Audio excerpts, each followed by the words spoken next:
we talked about persistently bringing order to light. You say bringing order to life, go into a little bit more detail. Bringing order to light and earth consciousness, that's what we talked about a little bit. And it might be my words, because sometimes I translate it, but that's the way it rang for me. Because Pastor's talking about we have to exercise patience and persistence in order to bring order. Yes, well, it has more so to do with your intent, and whenever you bend your intent, well, anytime that you try to make something do something, basically what you're doing is you're trying to bend it to your will. And so what he was more so talking about is with your intent, because two people can do the same exact thing, but as long as your intent is based out of love and love for humanity, then that would automatically be the right thing. So it would be the same thing as you and I performing the same action, but depending on if you were doing it in strife, but if I'm doing it honestly to be of good nature in some type of way, that's going to determine I guess you would say the outcome of it, or whether it's the right action or not. And I mean, it's basically the same thing, equivalent to, we look at things as only being material, and we fail to look at how our heart is in anything. But it's the same when Jesus was saying that the men had already committed adultery when they looked at the female. They had done nothing, absolutely nothing physically, but yet still, he was saying that they had done wrong, and it was because of their heart. Or you could also say, well, some people would look at it and say their mind, but whatever the intentions of their hearts were. Then I have another question. If your intent, because it's all about intent, if the intent is to bring order to light, and sometimes you screw it up, because that happens when you get distracted.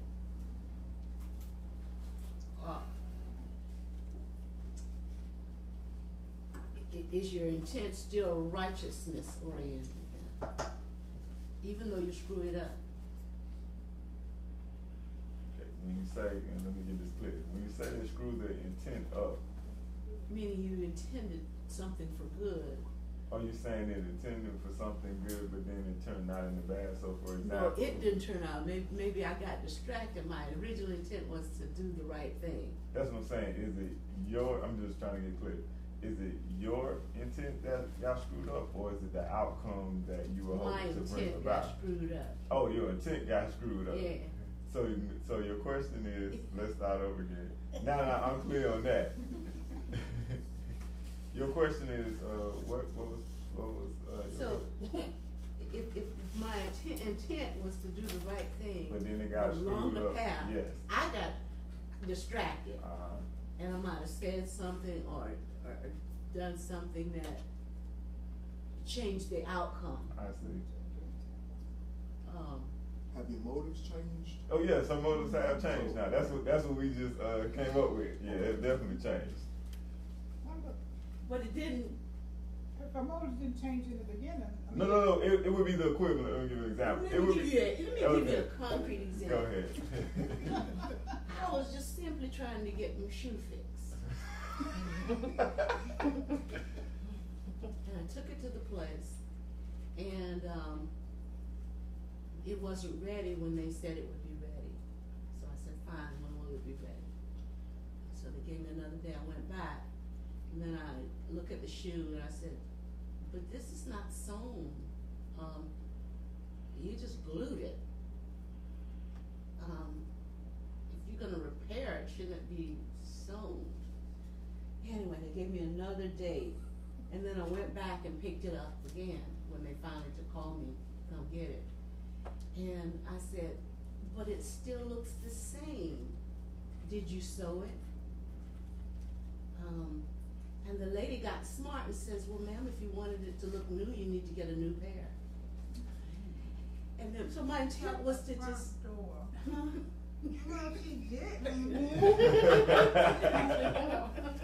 I kept my voice just like this, but you know you can let stuff creep in your voice even though you don't raise it, right? So I said to the lady, ma'am, that's why I bought it to be repaired. I know that I can get a new pair if I want a new pair, but I wanted these repaired, and you did not do what you said you would do. She says, well, let me call the fellow. I said, all I'm asking is, did he sew it or not? That's all I'm asking you. And that's what, and she called the fellow. I said, sir, these shoes look the same as they did last time. Did you sew it or didn't you sew it? Because I don't see where it's sewn. Ma'am, I did sew it. I said, okay, fine. If it pulls apart what I do, well, just bring it back. It pulls apart, I repair. That's fine. But I sniffed at the woman. Anyway, my intent was to go in there and pick up my shoe and come out. and not have bad feelings about it. I guess I kind of got distracted. So, I guess my original question was, my original intent was, To go get your shoes. yeah, Reset. but I screwed it up when I responded to her, the way I responded to her.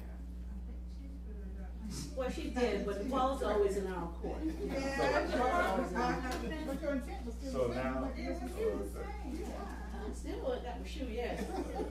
So now, your question you're asking is, It all say- came to bringing order out of chaos. Yeah, really.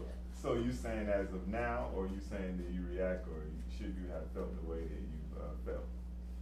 Well, now I know the answer to that. Okay, so you're talking about basically right now or after you walked out the store, as far as, I'm talking about both, but I didn't know the answer. I didn't, until I just talked it through, I didn't. I was just, so the issue is, the ball's always in our court. Whatever the situation is, how we choose to respond is up to us, yes, regardless of what comes at us. Not Whose only- attitude is. not only how you respond, but her reaction, how you will let it affect you, because before you even respond, that it affects you a certain way, so you determine that. You're right about that too. I did say to the lady, well, ma'am, I can also choose not to come back to your store. I did say that to her, and I really, she wasn't even the one who fixed the shoe. Mhm. She was, So, and I have you, Ms. Lee. I'm coming, Ms. Lee. Okay. Oh, go ahead. I'm a little lost, I think. me too. How is it that maybe the way you responded isn't what she needed at a given moment?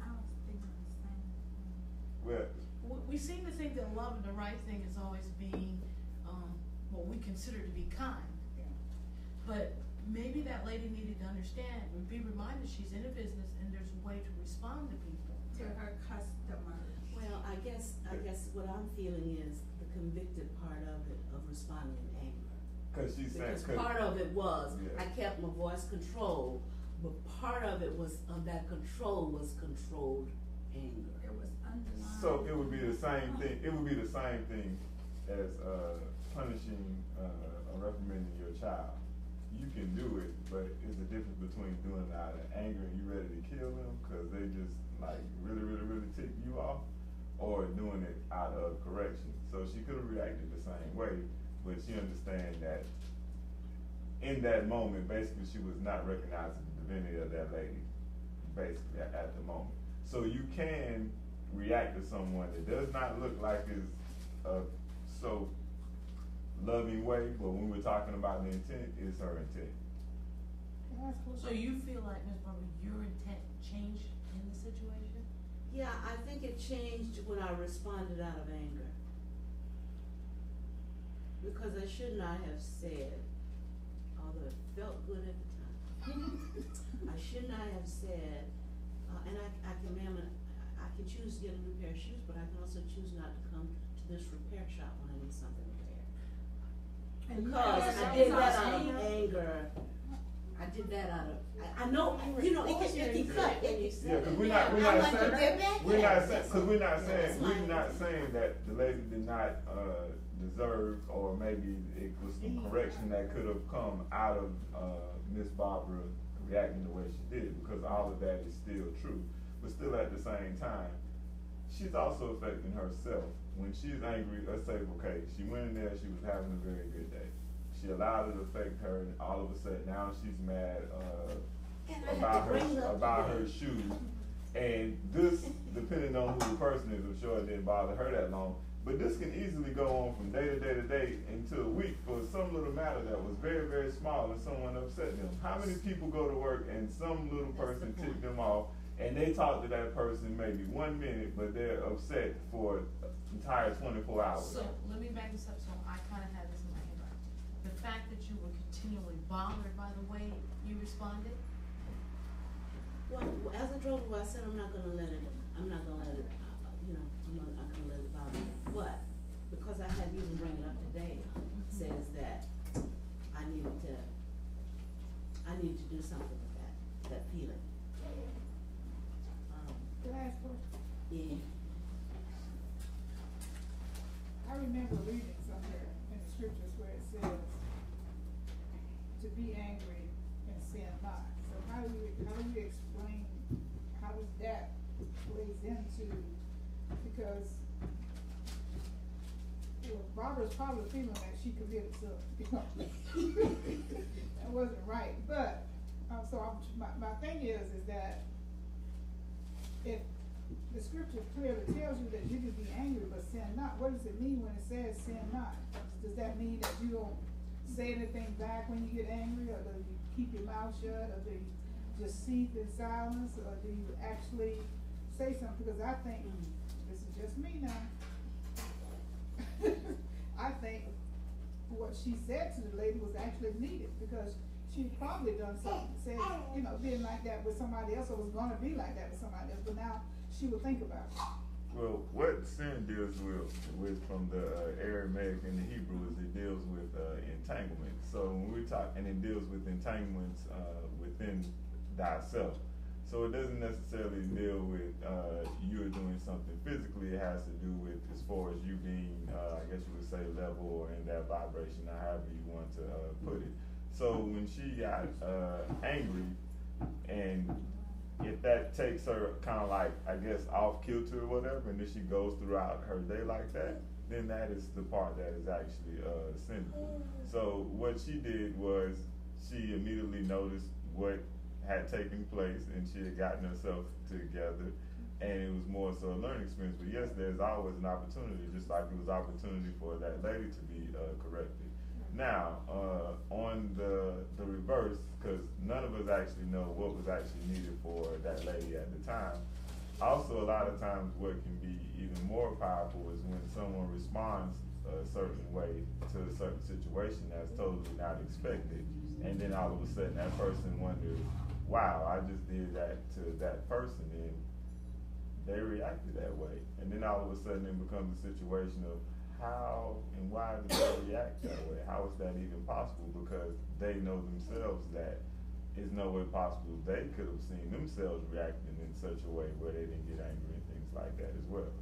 So you're saying that the sin is when Barbara allowed herself to become entangled with this? Yes, because that's what the deeper meaning of sin, that's actually what it deals with, because it's dealing with something that is spiritual and not necessarily material, but we're just being blinded by the material aspect of it. What are some other ways that, and I guess this is coming up because, you know, we've been talking about this so much, and it is the little things. It's the very little things. It's not the big, if we can deal with the little things, the big things just take care of themselves, because we have a way that we manage things. How could I heard what you said just now. You said something about responding in a way that the other person doesn't expect. Well, how else could I have responded in a loving way that girl didn't? I mean, you could have said, you could have said the same thing that you actually said, but at the same time you could have said it, because okay, typically if you and I get in an argument and we're going at one another, No. with most people, they're tuning the other person out and they're not gonna listen and really consider what the person said, because the only thing they're gonna do is respond in anger because they're being defensive as well. So therefore, if you say the same thing to the person, it's almost unarming them to the point where now they're gonna think about it and consider it. Like, yes, that is right. That was a very dumb statement I just made. This is a repair shop. And so that's what people come here to do, is get their shoes repaired. If everyone one went to go buy new shoes, we wouldn't have any business and I wouldn't have a job at all. So automatically when you respond in anger, most times people are not listening. That's why it makes no sense to really make your point during an argument, because the person's not listening to you. There are two types of anger though, and I'm speaking from experience. I can respond to you about something I'm completely out of control, and I feel it when I go there, and I don't care. You know, I know I'm gonna say something, and the intent is to hurt your feelings. Yes. You see what I mean? Now, there's the other kind of anger that, you know, somebody say something to you, and you say, I'm not going there. You still angry, but I'm not gonna go to their level, you know. I'm thinking about when Jesus got angry in the temple. Did he sin? I mean, his intent, you know, was one thing, but he didn't do it out of control. I think Barbara beating herself up, and this is probably made, you know, done for her more than the other woman, you know.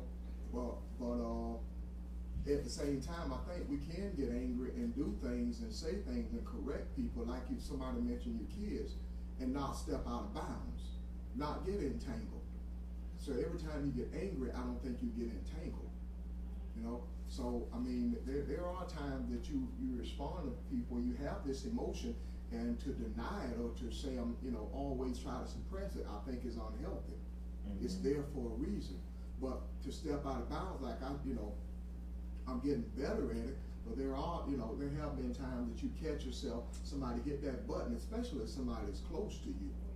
They can hit that button, and you don't care. You realize you're about to say something that's not right, or like I say, out of bounds, but you go there anyway.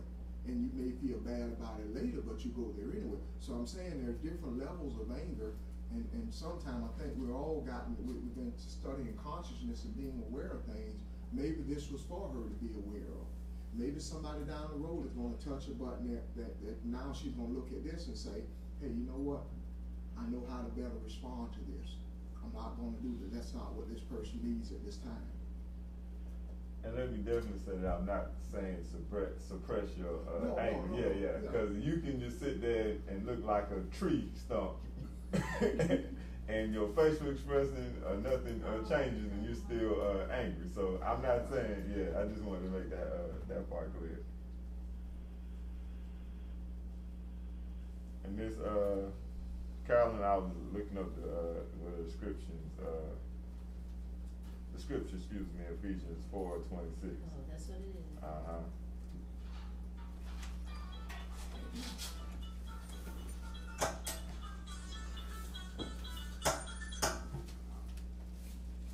It speaks about, from the Young's Literal Translation, be angry and yet do not sin. Do not let the sun go down on your anger. So, of course, What does that mean too? While we're there. Yeah, while we're there. let the sun go down on your anger. Because we always say that, and Do what you're doing now, rectifying the situation and setting it straight. Children, what if you need to move yourself out of that situation, time needs to pass, that being overnight or a day or two, before you can respond to that? Well, this is not talking about any particular time. It's basically just saying to set, sit there on it like endlessly? to set it straight. Okay, everything that takes place, period, no matter what it is an opportunity for growth, for something to be corrected, etc. So just like that event happened to her, you see the positive of it. So it's always a positive side of it. So the only thing you're doing basically is you're taking the situation and you're basically making it positive. anything that's taking place, at the very least, is a learning experience. A lot of people just miss the learning experience to it, or it takes a long time for them to get to the learning experience because they're caught up on feeling that they have lost something, if that makes any sense. Or they only can see the negative side of it. But as soon as you can open up your eyes wider, there's always something positive that can be extrapolated from the situation. Always. So then, not letting the sunset is just talking about don't find a way to. On the anger. Don't let the anger just sit there, basically. And you choose to make the situation right. It's like as soon as she got in the car, that's what she did. How could I have handled it differently? As soon as she did that, all of a sudden it's become a learning experience.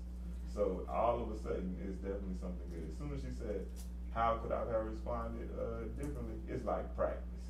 That's basically what it turned into. So it was a learning experience. Okay. That was Ephesians what? Ephesians 4:26. And the angry part deals with, when the Greek deals with being provoked.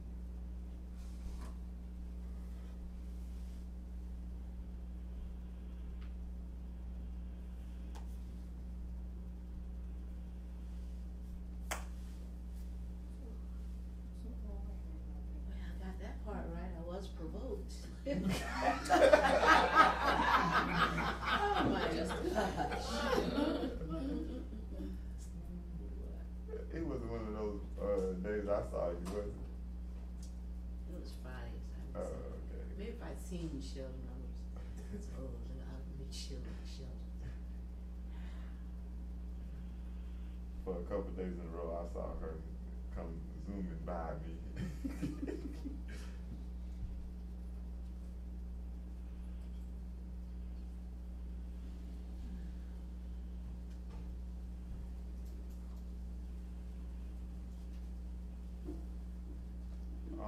The first definition that I have for sin is to be without a sharing. Do you see that? Be without what? To be without a share in. Sharing. Where are you? Oh no. I'm looking at the word sin. Yeah. To be without a share in what? Yeah. A share as in SHARE, so it seems more similar to be disconnected from. Say for example, because it's share like shares in a business. Okay, so when you're angry, all right, does that mean that we have detached ourselves? When you're angry, yes, you have detached yourself, yes. Okay, but what if? Because I just don't think that. What you have become angry with, you are at odds with it. So it's almost as if that thing or that person at that particular time, in a sense, greater or lesser, is the enemy. You have detached yourself. So that makes you think that any time that you get angry it's a sin. I mean, you know, and I just can't grasp the fact that any time that you get angry, no matter what it's about or who is at or whatever you're doing, you're sinning. You know, I just can't wrap my mind around that for some reason. I don't. And I don't think see that's it. what we're saying. I don't see Yeah. it quite like that. If you and I are arguing over a situation, it's the situation that you're detaching yourself from. My view of the situation. That's different. Yeah. Yeah, and that's why I said thing or a person, more so. But see, that's what I tell people all the time. I said, when you allow somebody to keep you angry about something, then you no longer have control over what you think or do at that point in time. They do. Okay. But you can also, in that moment, says, well, you know, this is not going to bother me. So, in that moment, are we then reconnected, so to speak? Because for minute there, a moment there, we allowed ourselves to be disconnected because of the anger. But we can, in the same moment, so to speak, we can be reconnected because we decide, you know, we come to the conclusion that that's not what this is all about. Yeah. I'm not gonna allow you to do this to me. And the other thing to keep in mind too is, I don't care if you were Mrs. Angry Woman or Mr. Angry Man like all your life, is wherever you are in that particular moment. So the things in the past, you're not saying, yeah, I sinned all my life. As far as being angry or something, it's irrelevant. It doesn't matter. So I think we need to really define that anger thing. Well, you know, I guess that. Is it just an emotion, or is it just that, and we all have it, so there's gotta be a reason for it, you know, if there's no other than to balance out stuff in our lives. But we all got it, But okay? yeah, we all have it, yes. Basically, when it says, okay, and I think, okay, when we talk about oneness, and we talk about is we're all a part of everything, etc. In that moment that you're angry, and we say you have detached yourself because you view that thing as an enemy, have you ever gotten mad at your toe or your foot? Yeah, I do that the whole day, I drop something. No, well, you didn't get mad at your foot. Yes, I did. I got mad at my foot because it was in the wrong place. If it hadn't been in that spot, that thing would have.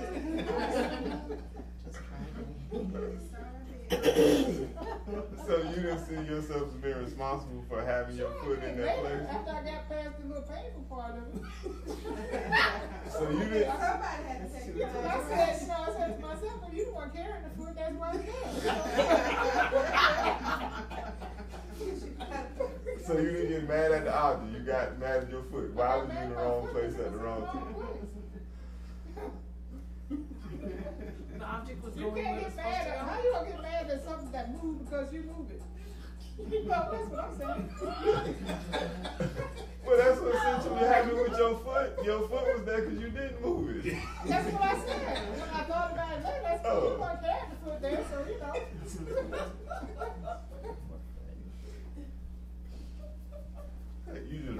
You just ruined my example.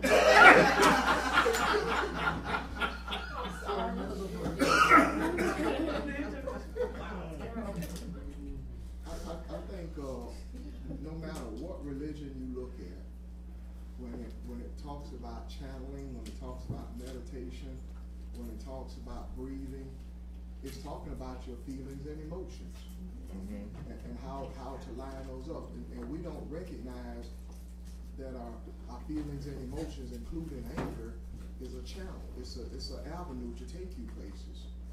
And that's why it is important that you recognize that and recognize how to properly use it and to take you to different places of awareness and spirituality. So, you know, it's through the breathing, it's through all these things that because when you look up, in some places in the scriptures, when you look up anger, it talks about breathing. It talks about to flare the nostrils. So your breathing changes. So in other words, you're taking yourself to a different place that you would not be if you weren't so angry. So, you know, we don't see these as these our feelings and emotions as being channels or avenues to take us to different places spiritually, or different levels of spirituality. Whether that's, you know, whether we see it as negative or positive. So, you know, and like I say, that's the one thing that most religions have in common. They talk about some type of breathing or some type of or meditation, and it's all designed to do the same thing. So anger is a big one. If you can learn how to not allow people to push your buttons, not to say that you don't get angry, because you will, but to channel it and use it in for the right thing, and even for correction, that's a good thing. It can be very powerful. So anger then, it's not even about the external situation at all. Any anger, whatever the source, is about me. And it's about me not being at one with me. Right, yeah. I mean, other things you need to take into account when you talk about breathing, and how it, I mean, the anger and how it affects you as well. When you become angry, all of a sudden you flood your body from a scientific or material standpoint with stress and adrenaline and cortisone. Your body actually creates cortisone, so you're actually hurting yourself. So that goes back to when you were talking about breathing and everything. So that's what I pretty much meant by it. No matter who, if someone comes and gets angry or they, say something to you or whatever, everything that happens is a chance for a learning experience, or it's basically is a opportunity of great potential, no matter what it is. But yes, you are affecting yourself. You are kind of like, in a way, you're not disconnected from that person, but you yourself are disconnecting yourself from that person, or the illusion of being separate from that person, because you're not separate from them. So, but I'm saying that it's not only the person, it's you. Yeah, it's you. It affects you. You're dividing you too. It's the same thing. Yes, it is akin to forgiving someone. As long as you are bitter towards that person, you are affecting yourself, both from a spiritually and physical standpoint. You basically are holding yourself, you want to call it in bondage, prison, or whatever, as long as you have a gripe with that person until you get it correct. So a lot of times forgiveness doesn't have necessarily to do with you going to tell that person that I forgive them. No, you decide in your heart whether or not you have forgiven that person. That person can be dead and gone, and at one moment you determine whether or not you forgive them. Forgiveness and pretty much everything else has really very, very little to do with something physically actually taking place. It takes place inside of you.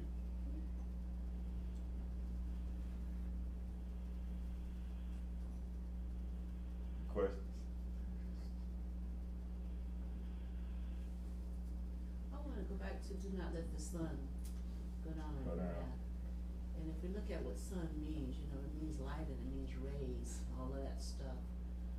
But if you look at the deeper understanding of it, it has also to do with enlightenment, and if you let anger take you off the path so much that you lose sight of, quote, no pun intended, sight of your conscious awareness of being enlightened, that's also letting the sun go down on your wrath. That means everything's about a choice. So it's not only the 24 hours that I used to hear my mother and father and my grandfather and mother talk about. Don't let the sun go, don't go to bed angry and all of that stuff. Which is the physical representation of the spiritual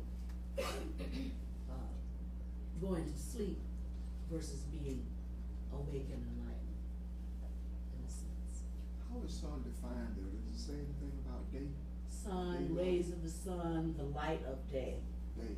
See, when the scriptures talk about day, it's talking about your walk, the things you do in your life, the journey that you're on. So again, also this is talking about don't let this influence you, every thought that you do and everything that you do in you know what I mean, in your walk. Don't let this change you. Don't let this be the motivator for or the catalyst for your actions.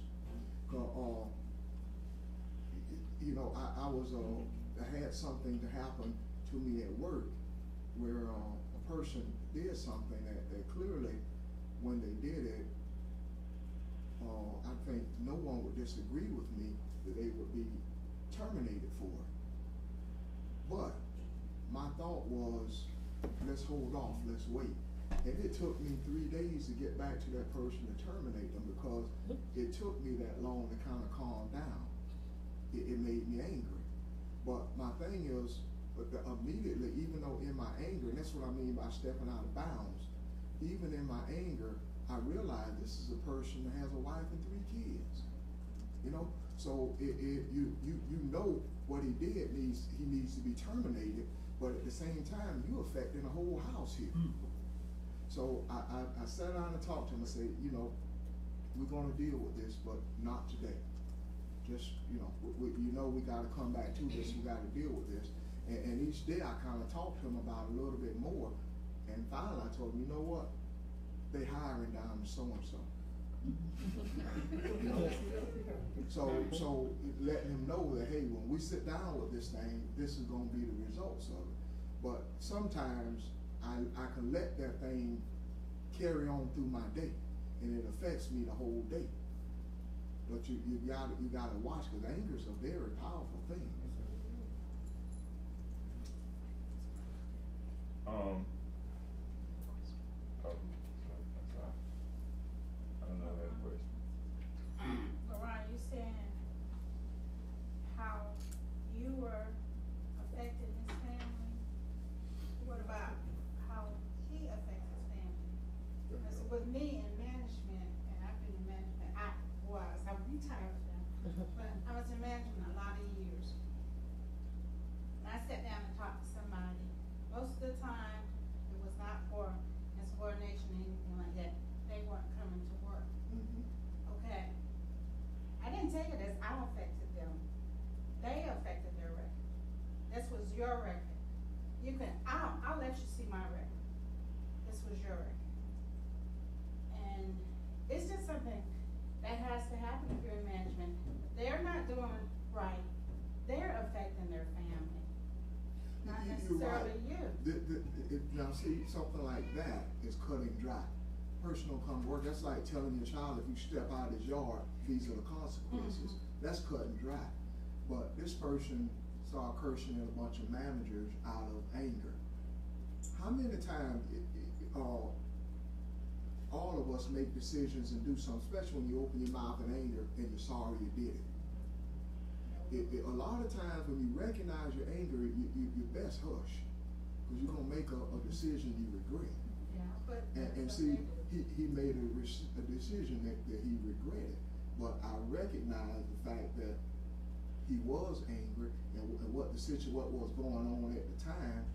And I wanted him to calm down as well as me and everybody else involved when we sit down and talk about this thing. I wanted everybody to see it, and it worked. Well, he sat down, the first thing he said, you know what, I apologize. I shouldn't have said that. I should be fired. And again, I repeated to him, they hiring down to so-and-so. I walk out the door, I have to find another job, but you still got to go. You see what I mean? So we say and do things in anger, and a lot of times you regret it. Sometimes you just need to sit back and relax. Now, he deserved to be fired, but I was going to make sure I didn't fire him because I was angry. You know? right. And that he understood why. Because I didn't want him leaving out that door thinking he was fired because we got angry. It wasn't it at all. So I'm just saying, anger is very powerful, and we, I guess by talking about it, we're just getting to the point where we recognize how to use it, and it really can be an ally, and not an enemy, not cause heart attacks and strokes all the time. The other part of that scripture says, you know, it says, don't let the sun go down on your wrath. And first it says, be angry and sin not. Be angry, don't miss the mark. Be angry, don't become entangled with that anger. And then it says, don't let the sun go down on your wrath. And then it says, don't give, what does it say? It says, neither give place to the devil. So it's got all those three things, one after the other. So it's like they're all tied together, because if one gets out of control, then it looks like the next step and the next step comes in, and before long you find yourself doing the same thing you didn't. Like you said, Ron, it becomes a lifestyle change. Yes. If you don't bring order to that. At least for that Chaos time, of anger. at least for that day or that moment, it changes everything.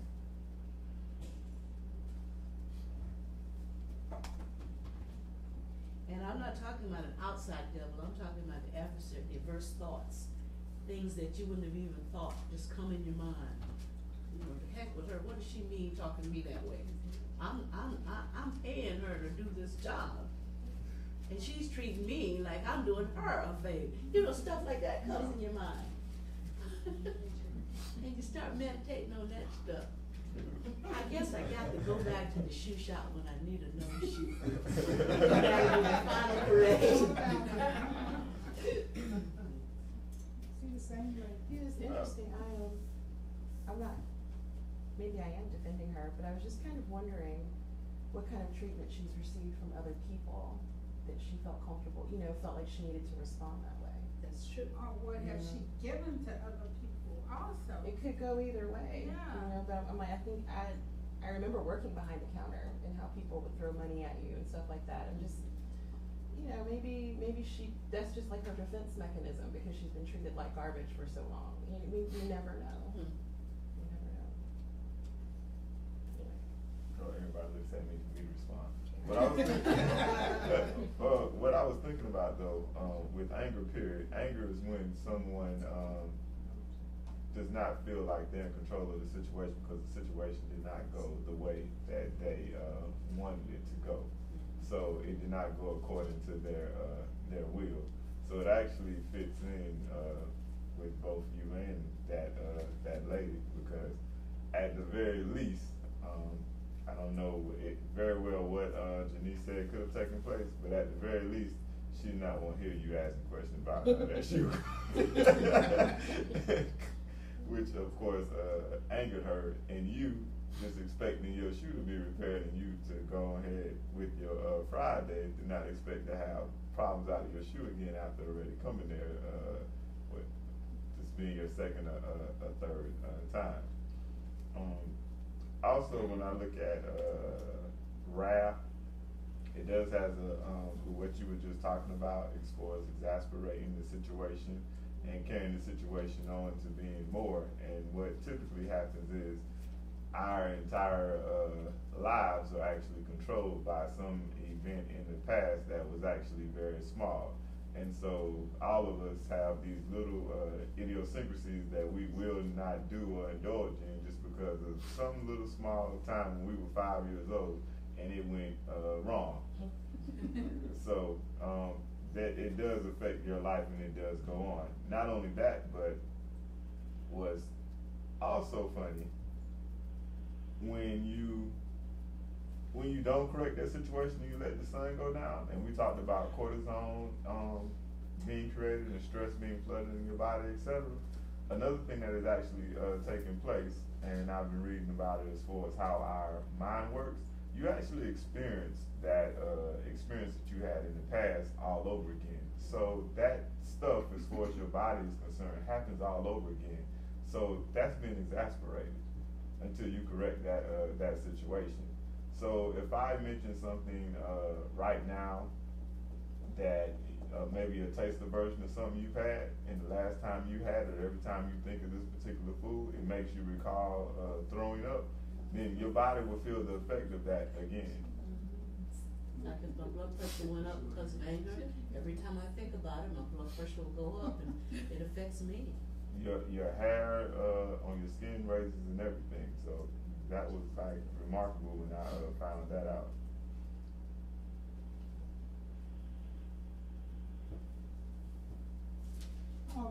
I'm reading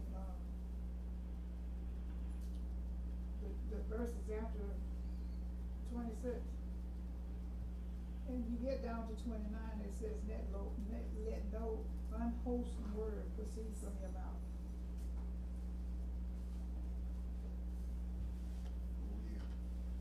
The only such a word as is good for edification according to the need of the moment, that it may give a grace to those who hear.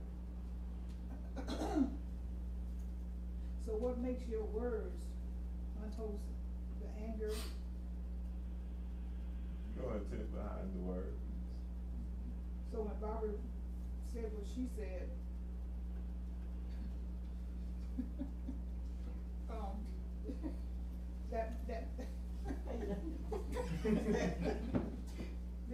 that made, when she said what she said, was it the tone of what she said that made her words unwholesome?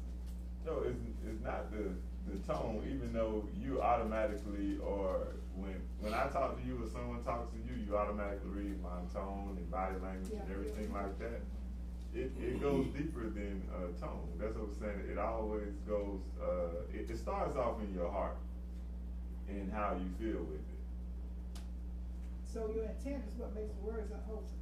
But once again, yes, but once again, this is talking to, this verse basically in the situation that we're talking about is talking to Miss Barbara. Oh, it is? So, no. You know, I shouldn't have read no.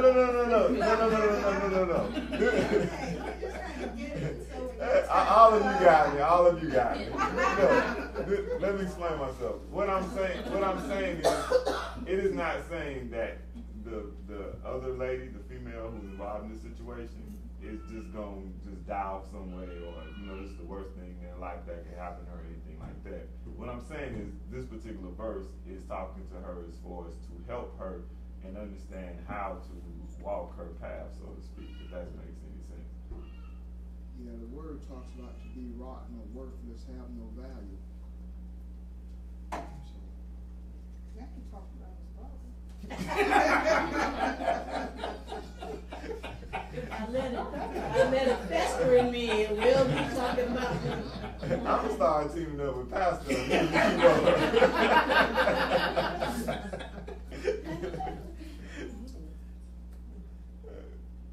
Mine says, let no unwholesome word proceed from your mouth, but only such a word as is good for edification according to the need of the moment, so that it will give grace to those who hear.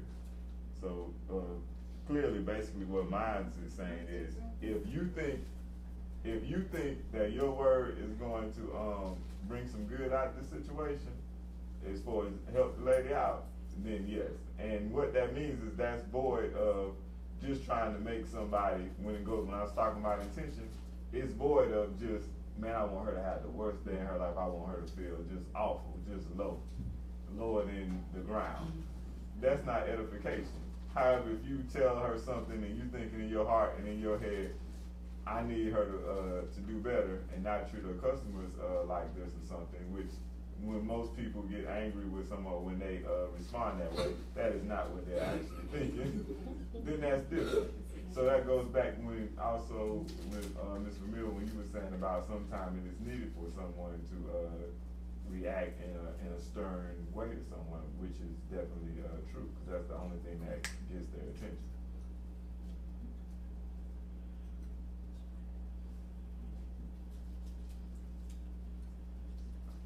I thought you were about to say something at this point. Okay. No, I ain't saying nothing else. I ain't saying nothing else about that.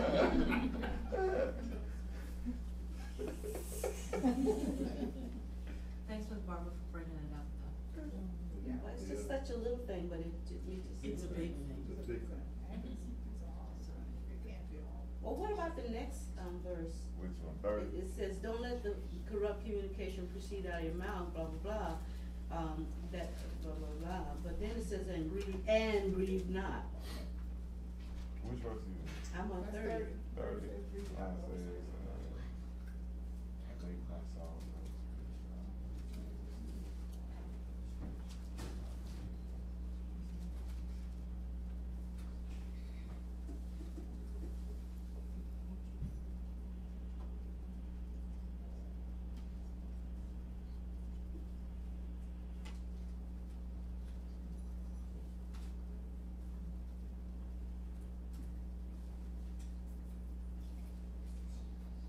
Okay, I know Holy Spirit deals with the feminine aspect of God, which would be experience.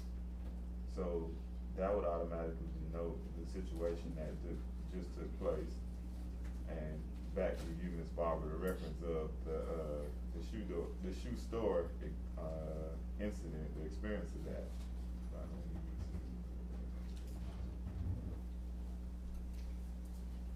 And I'm working on the second part. Yeah.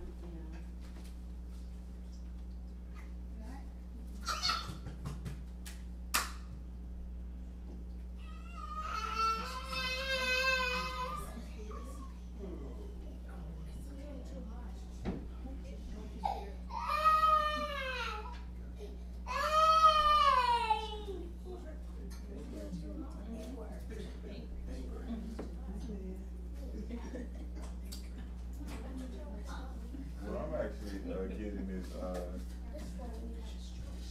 do not make that experience a bad experience, that was, meant for your redemption. Basically saying that all things are basically for the good, depending on, how it's used. It's almost like a lesson, like, not a lesson, but I mean, in anything. If you lift weights, if you go jogging, I mean, it's a painful experience, but it is for good. Same thing you practicing, you're doing something, drills, anything like that.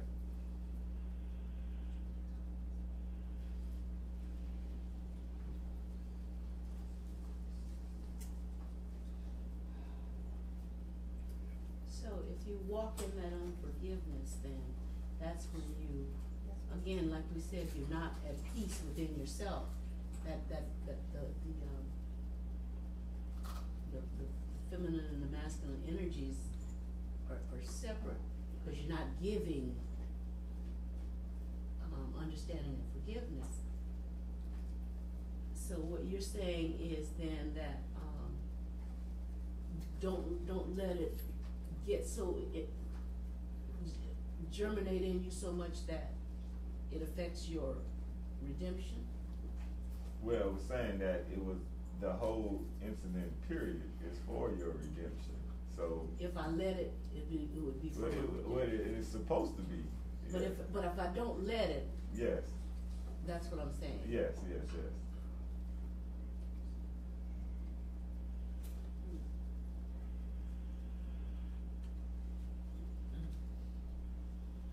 What is greed? Greed deals with, because that's the one that I have as well. Greed? Greed means to make sorrowful, to affect with sadness. So it's to actually choose To that. offend also, Yeah. to make uneasy. Yes. So it's to basically making an event or an experience bad, for you basically to decide that it's bad, so to speak. So, say for example, the experience of when I was using a drill and practicing things like that. The whole purpose of it is, yes, you are working and it's hard, etc. But the whole purpose is to grow you or to make you better. So look at that event as being that. Don't look at it as being negative or something that's bad. When you lift weights, basically what you're doing is you're breaking down your muscles, right? Right. You're breaking your muscle tissues down so that your muscles can actually grow and become even larger. So that's the same thing with this verse is basically saying that event, that act of lifting weights to break your muscle down, don't let it be something negative. It's actually meant for something good. So take the event, deal with the event, learn from the event, move on from the event, let it affect you in a positive way. Don't look at that experience as just meaning something bad. So if something happened in the past where I wronged you, and let's say it was 20 years ago, I wronged you. 15, cause, yeah, 15 years ago.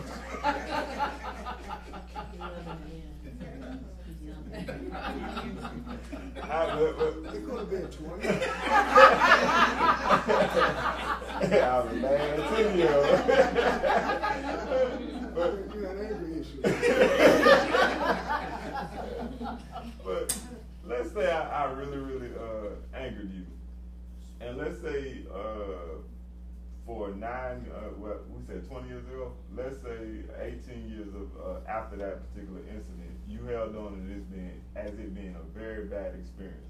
And then just what we mentioned earlier today as far as the effect it has on your body and everything. Every time that was mentioned, no matter if you were having a good day or not, it just took you to a bad spot.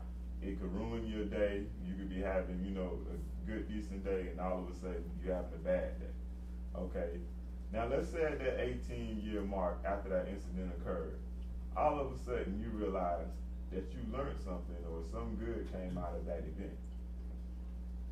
Now all of a sudden, every time that event is mentioned, or every time it comes up in your mind, because you're not grieving over that event, it's good now. It doesn't affect you the same way. You can move on. It doesn't have those negative impacts on your body, etc. Because Yes, now all of a sudden you can see the good that came out of the event, even if it's just something that you actually learned, some lesson that you finally learned in the event. Okay.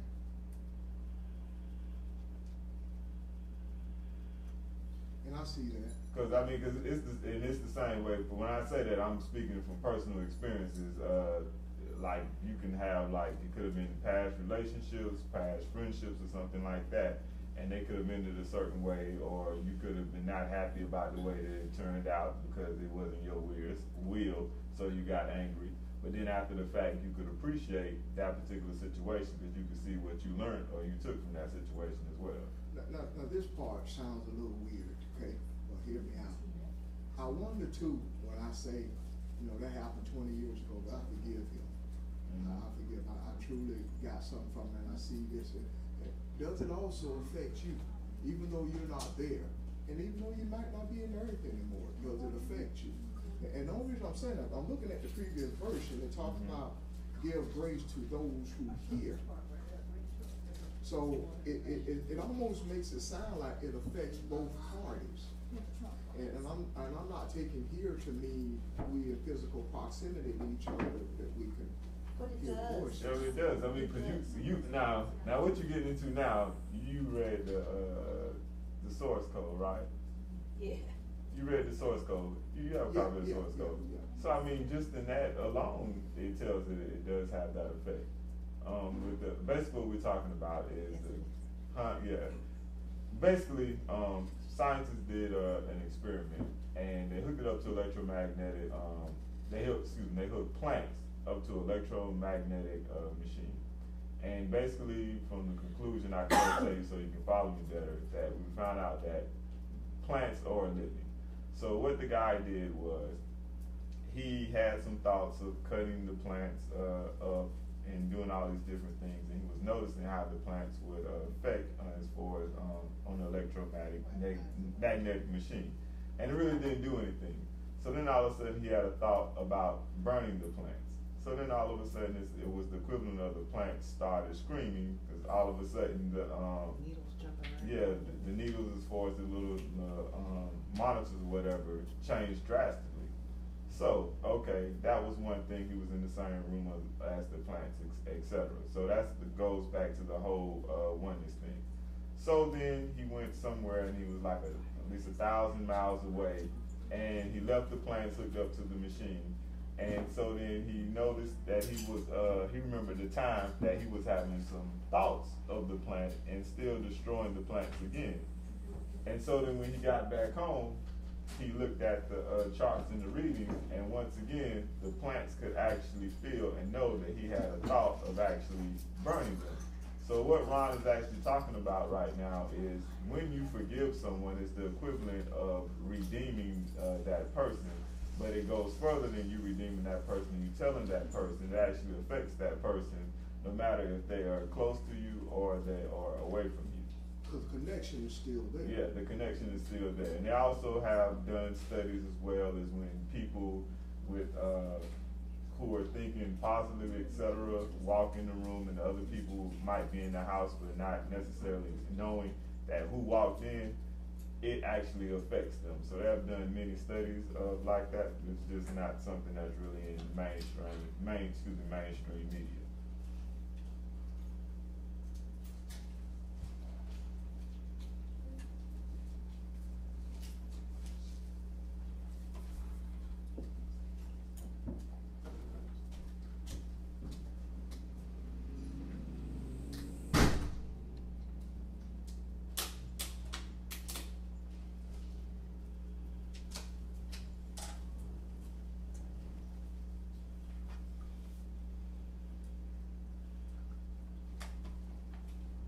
That's pretty much what you were saying, Ron?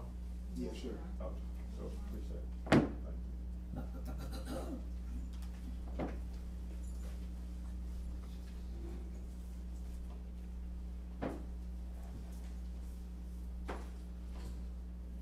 And I was sharing my personal experience of for forgiveness, and I actually guess to experience the opposite of the becoming angry part and how I connected a positive experience to something.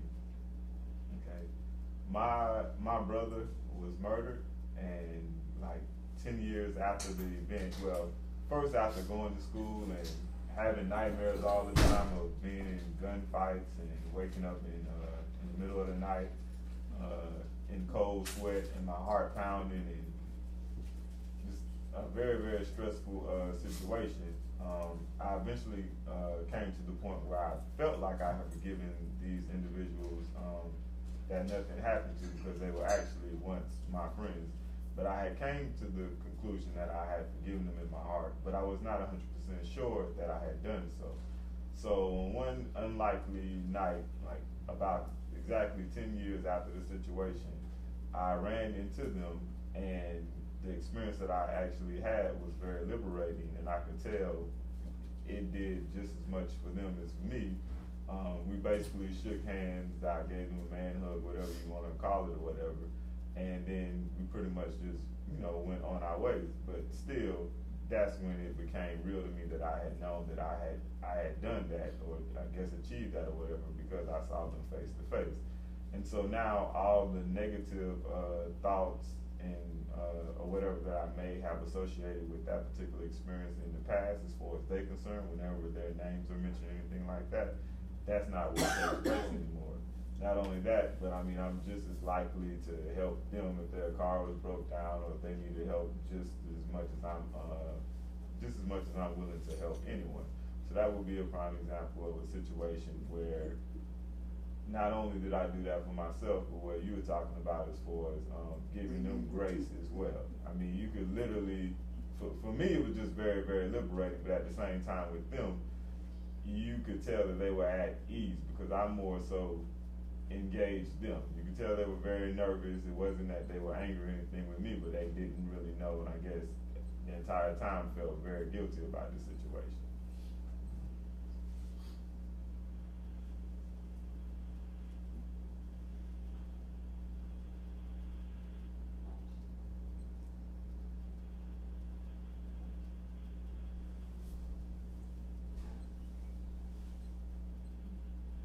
So basically, in any, I guess, in conclusion from where we're at thus far, any situation that takes place, we actually dictate whether that situation is good or bad.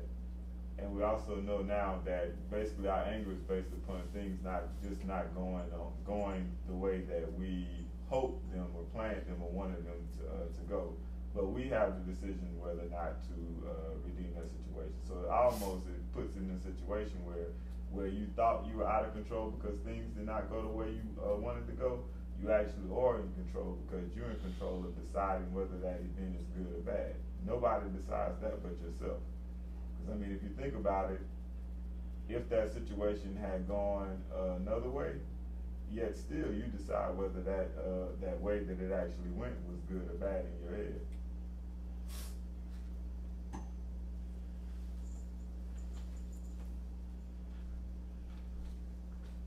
No comment, Ms. Carroll? No.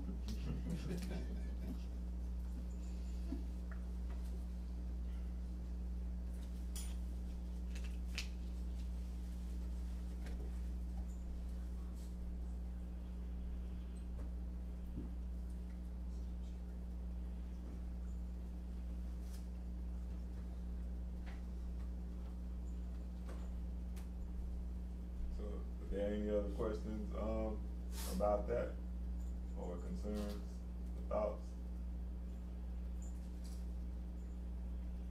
Anything else? Any other questions anyone has not pertaining to that? No, I've had a thorough, thank you, discussion of the issue. Thank you very much.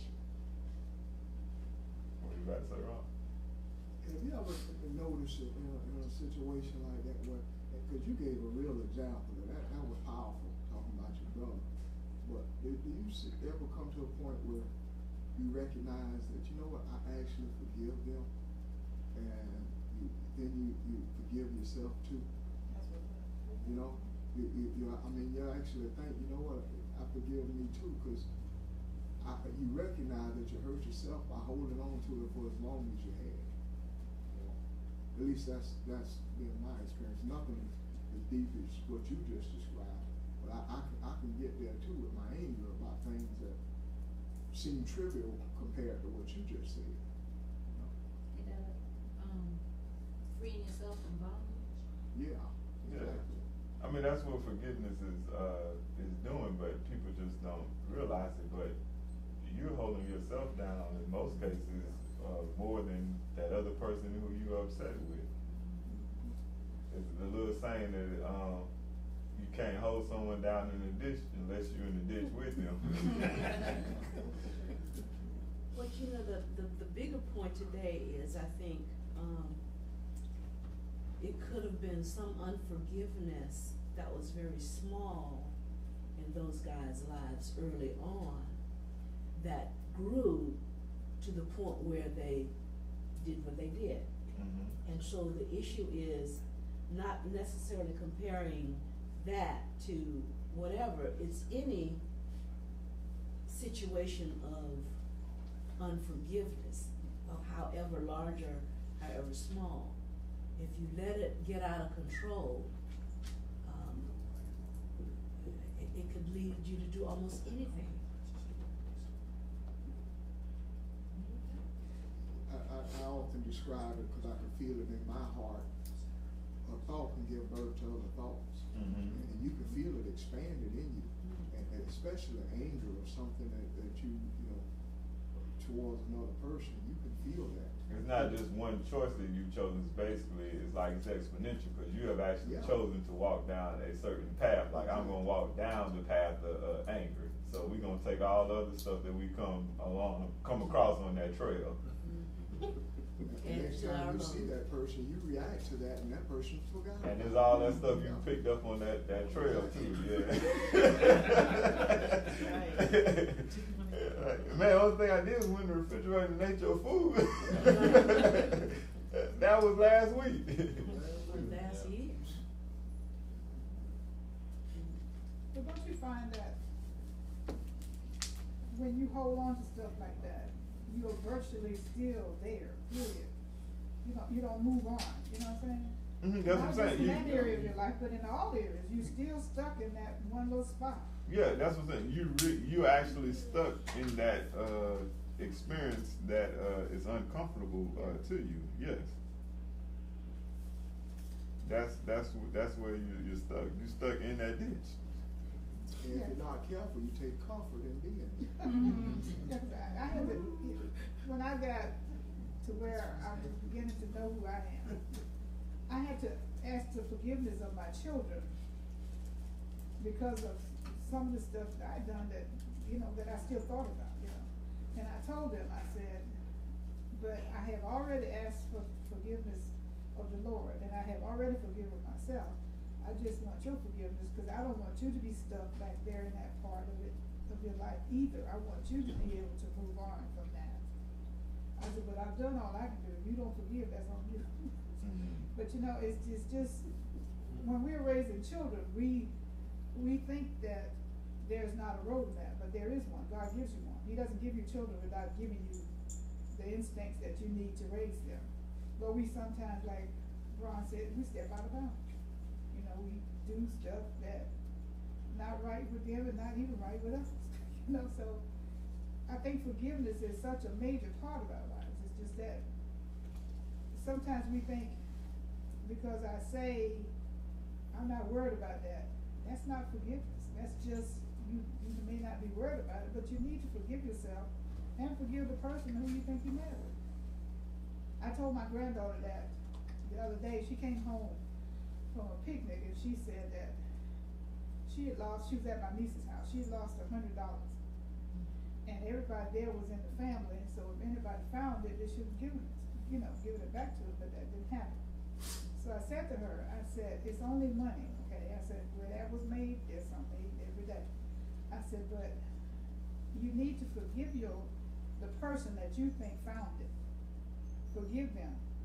And then forgive yourself for the negative thoughts that you have. She said, I may forgive them tomorrow, but I ain't forgiving them today. forgive them today. And I said, well, that's what's gonna free you from this, okay? Yeah. So because she actually lives with me now, but actually for about 30 minutes later, she came in there where I was, and she said, Grandma, I'm so proud that you talked to me. I sure thank you. She said, but I'm still not at that forgiving. That forgiving She point. thinking about it. Yeah. Yeah. But that's all you need to do is plant the seed, you know what I'm saying? So she said, but I'm still not at that forgiving point, maybe in the morning, you know, but it's just the thought that we hold tight to such junky stuff, to me. I'm laughing because the shooter might have gotten very upset with me because look, from a logical standpoint, $100 is gone. You're not getting that back. You can choose to be mad about it, or you can just choose to let it go. But being mad about it is not gonna bring it It's back. not gonna bring Yeah, it your back. day just gonna be ruined. But yeah, $100 is gone. What made her really angry was the fact that she felt like there was only family there, and since they were all family, somebody should have found it and given it back to her. Which I would have said, which further explains why it's more unlikely that they not gonna bring it back to you because you're already disappointed in them.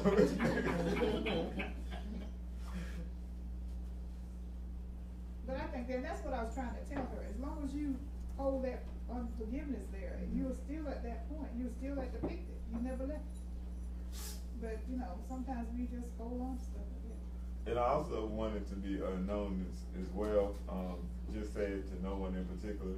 But when we talk about unforgiveness, all of us are taught as a child to go and tell others that we, that we forgive them or that we're sorry and things like that. But at that point, it doesn't really do it justice as far as what we're really trying to do or what we really need to do, because we just figure sometimes if we say the words that's it. It's not the words at all, or I would say a very little of the words. It's actually feeling like that in your heart. The experience, the situation I just told you, I had never actually said that I forgave them to them.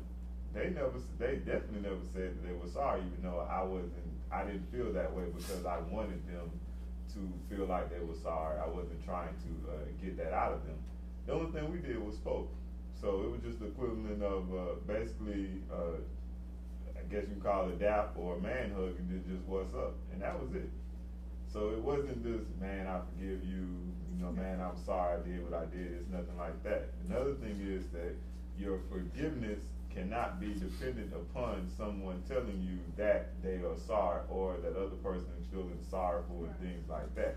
Because then that's not forgiveness. All of a sudden that has come to be like a type of punishment, or they paid for the crime. Because it's no different from someone, you saying, okay, I'm only going to forgive this person because they feel awful about it, and that person going to jail for it. They have still paid for the crime, so to speak, but just in a different way. So you have made your forgiveness dependent upon them going through something that you deem as being negative, as payment for what they did. That's not forgiveness. Forgiveness is just basically giving someone a get out of jail free card or whatever you want to call it. Like, don't worry about it, basically, we're good. That's what forgiveness is.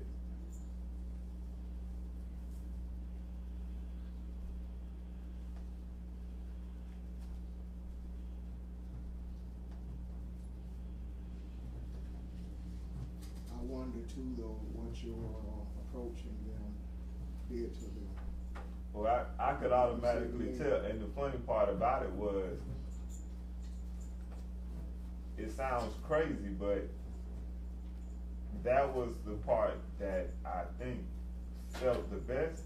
Was it because it seemed like all this time, I hadn't even seen these individuals, but it seemed like all this time, they were walking around in guilt.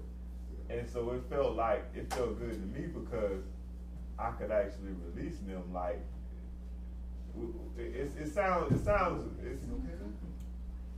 conceptually speaking, it was like they were in a prison. I finally found them, and I was just happy that they were in a trap or something, and I just felt happy that I could help them get out and free them. So that's the part that kind of made me feel, you know, very, very good at the time. Because I mean, spiritually, I could see a big weight being lifted off of them. So it was definitely like I redeemed them. And it wasn't the point that I did it was just the point that they got free, period. And I never thought that I would be, and I know it probably sounds crazy for you to say that about someone who has done, you know, as they've done to me, but that's how I felt. I was just also thinking that we get so mixed up in our everyday lives and doing things and going here and going there and working and raising families and, you know, but you just described what we've been talking about, the true meaning of the value of time, what time is all about, to reach these conclusions, to come to this level of awareness, and all these other things that we really get entangled with, really just distractions. But at the same time, still an opportunity to grow, because as crazy as it actually sounds in my life now, I can really be grateful for that entire situation and what I've learned from it, because I mean it's impacted my life so much. So yeah, that's what I mean. Yeah, exactly.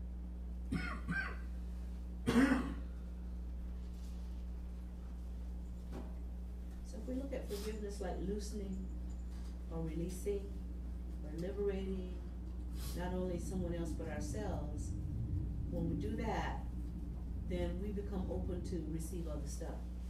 But when we don't forgive and we imprison someone else in that unforgiveness, we imprison ourselves in that unforgiveness, and it's hard for us to receive because we're so close and we're so busy trying to keep everything closed up.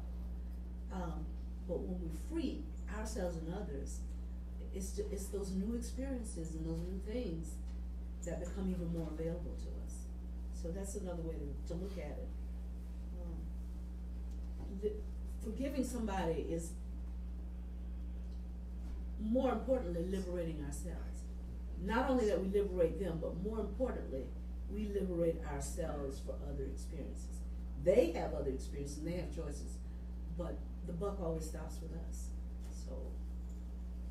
And then how you just described that, I was thinking about the equivalency of conceptually, if you're a farmer and it's a particular situation that occurs or whatever, you go and you till the land, you water, you plant and everything like that, and then if you don't go all the way through with the forgiveness, you don't go get the crop. It's basically, so you went and you did all of that, but you didn't get the reward from it or the harvest from it or whatever you want to say. So we decide whether or not we want to go and get the harvest from any particular situation that occurs in our lives.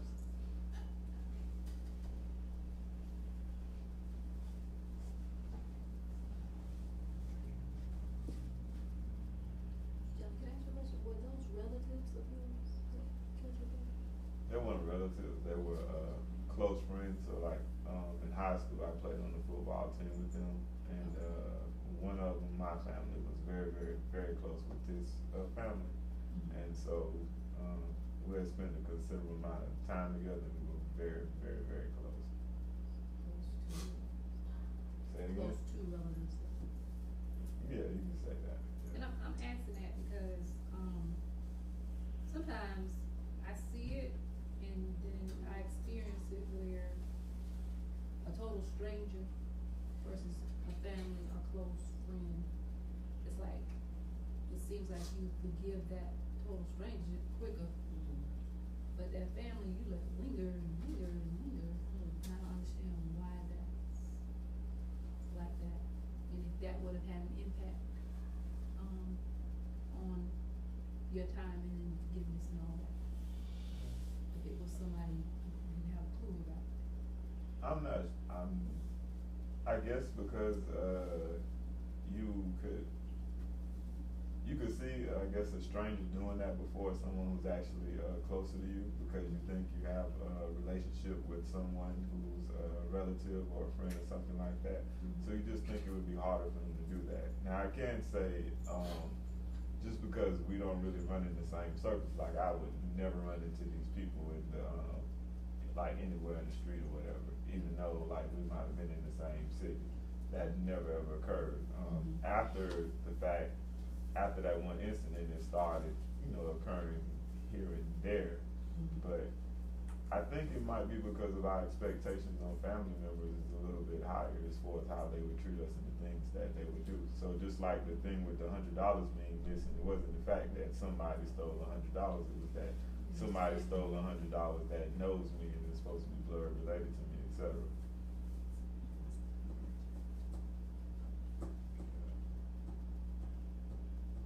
Yeah, one, and it was very hard because one particular person I'm actually talking about, he wasn't directly involved, but basically he was my best friend, and I wasn't there, and he could have stopped it, and he didn't stop it, and so it was very disappointing that to me that happened, and I felt very betrayed. So for a long time, I would just pretty much just have associates.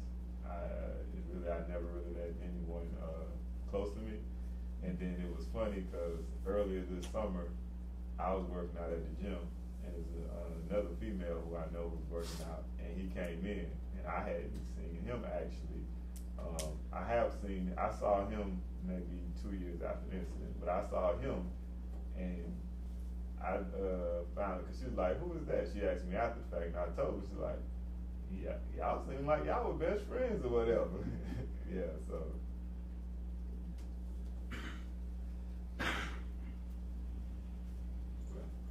If there aren't any other questions or thoughts or anything like that, I'm actually finished.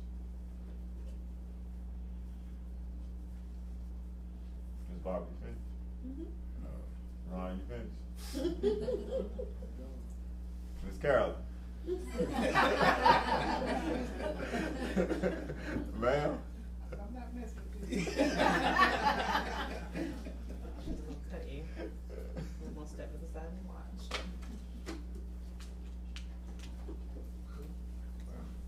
Ms. Bobby?